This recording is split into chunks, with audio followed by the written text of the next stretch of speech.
안녕하세요. 오늘 이 공간에 머무시는 모든 분의 삶에 하늘의 따스한 위로와 평안이 깃들기를 진심으로 기도합니다. 우리는 살아가며 수많은 인연을 맺고 때로는 그 인연의 매듭이 풀려버린 자리에서 깊은 공허함을 느끼곤 하죠. 오늘 이 시간은 여러분의 마음속에 여전히 남아있는 그 사람, 그리고 아직 채 닿지 못한 두 분의 인연에 대한 이야기를 깊이 있게 나누어 보려 합니다. 이야기를 시작하기 전 잠시 숨을 고르며 여러분의 마음을 차분히 가라앉혀 보세요. 여러분이 이 영상에 머무르며 좋아요와 구독을 눌러주시는 그 작은 손길 하나하나가 어쩌면 여러분에게 더 큰 사랑의 은총과 긍정적인 에너지로 되돌아올 씨앗이 될 것입니다. 여러분의 소중한 인연이 다시 아름답게 꽃피우기를 바라며 첫 번째 카드의 흐름부터 짚어보겠습니다. 현재 여러분과 그 사람 사이에는 묘한 긴장감과 익숙함이 공존하고 있습니다.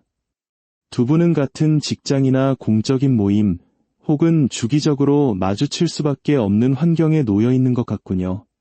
한국 사회에서 흔히 말하는 정이라는 것은 무섭게도 눈에서 멀어지면 마음에서도 멀어진다지만 이렇게 자꾸 마주치게 되면 끊어내려 해도 끊어지지 않는 끈질긴 생명력을 갖게 됩니다. 상대방 또한 여러분을 의식하고 있습니다. 겉으로는 평온한 척하며 다른 사람들과 어울리고 웃고 있지만 사실 그 사람의 시선 끝에는 늘 여러분이 머물고 있네요. 하지만 두 분 다 선뜻 재회라는 단어를 입 밖으로 내지는 못하고 있습니다. 다시 시작할 수 있을까? 아니면 이대로가 나을까? 라는 망설임이 두 사람의 공기 속에 무겁게 내려앉아 있는 상태입니다. 그렇다면 그 사람의 마음속 깊은 곳엔 어떤 폭풍이 몰아치고 있을까요? 카드에 나타난 심판, 저지먼트의 기운은 그 사람이 결국 여러분과 다시 연결될 수밖에 없음을 암시합니다. 죽었던 관계가 다시 살아나는 것, 즉 부활의 의미가 강하게 읽힙니다. 그는 여러분을 보며 끊임없이 우리 관계의 가치를 평가하고 있습니다. 하지만 지금 당장 움직이지 않는 이유는 아직은 때가 아니다. 라는 판단 때문입니다.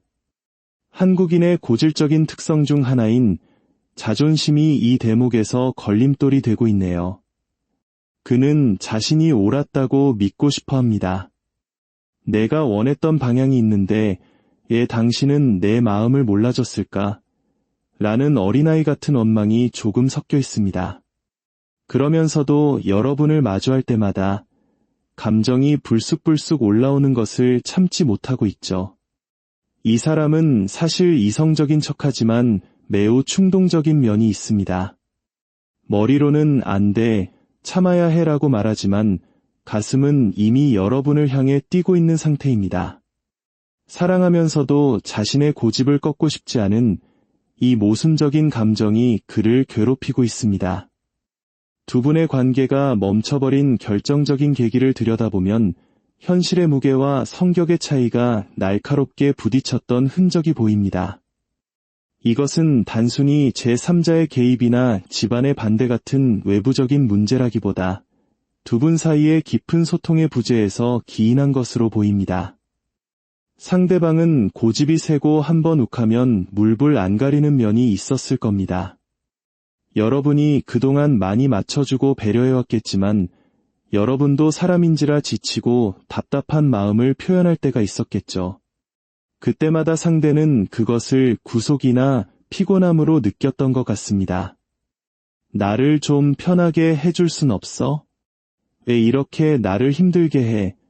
라며 도리어 적반하장격으로 굴었을지도 모릅니다. 그는 감정 컨트롤에 서툴고 섬세함이 부족한 사람입니다. 마치 어린아이를 달래듯 사랑을 주어야 했던 여러분의 고충이 카드에 고스란히 묻어나옵니다. 그는 편안함이 최고라고 생각하는 이기적인 평온함을 추구하면서도 정작 여러분이 겪었을 외로움에 대해서는 깊이 공감하지 못했던 것이죠. 헤어진 후 그 사람에게 찾아온 가장 큰 변화는 무엇일까요? 아이러니컬하게도 그는 여러분만 한 사람이 없다라는 뼈아픈 진실을 이제야 깨닫고 있습니다. 여러분의 간섭과 잔소리가 사라지면 훨씬 자유롭고 즐거울 줄 알았겠죠. 실제로 그는 이별 후 친구들과 술을 마시거나 다른 이성들을 만나보며 그 자유를 만끽하려 했을 겁니다. 하지만 그러면 그럴수록 돌아오는 건 허무함 뿐이었습니다. 여러분과 함께했을 때 느꼈던 그 안정적인 공기, 나를 온전히 이해해주던 그 따뜻한 시선이 얼마나 소중했는지 이제야 뼈저리게 느끼고 있는 겁니다. 내가 지금 뭐 하고 있는 거지? 라는 자책이 밤마다 그를 찾아옵니다. 특히 그는 여러분이 자신 없이도 잘 지낼까봐 혹은 다른 누군가에게 마음을 줄까 봐 엄청난 질투심과 불안을 느끼고 있습니다. 자신이 우위에 있다고 생각하며 여러분이 먼저 잡아주길 기다렸던 오만함이 이제는 진짜 끝날지도 모른다 라는 공포로 바뀌고 있습니다. 그렇다면 언제쯤 다시 두 분의 인연이 이어질 수 있을까요? 시간의 흐름을 보니 앞으로 2주에서 3주 사이가 매우 중요한 전환점이 될 것입니다. 그는 지금도 여러분의 SNS를 염탐하거나 메신저 프로필 음악을 바꾸며 자신의 그리움을 티내고 있습니다. 마치 나 좀 봐줘, 나 지금 힘들어 라고 말하는 것 같네요. 하지만 직접적으로 연락할 용기는 아직 부족해 보입니다. 그는 여러분이 먼저 신호를 주길 간절히 바라고 있습니다. 만약 여러분이 그와 다시 시작하고 싶은 마음이 있다면 너무 단호하게 벽을 치기보다는 아주 작은 틈을 보여주는 것이 필요합니다. 예를 들어 두 분이 함께했던 추억이 담긴 사진을 올리거나 그가 알만한 노래를 프로필에 걸어두는 식이죠. 2개월째 접어들면 그가 충동적으로 혹은 술기운을 빌려 여러분에게 연락해올 가능성이 매우 높습니다. 이때 그를 밀어내지 않고 진지한 대화의 장으로 이끈다면 두 분의 관계는 예전보다 훨씬 성숙한 형태로 재정립될 수 있습니다. 마지막으로 여러분에게 드리고 싶은 조언은 이것입니다.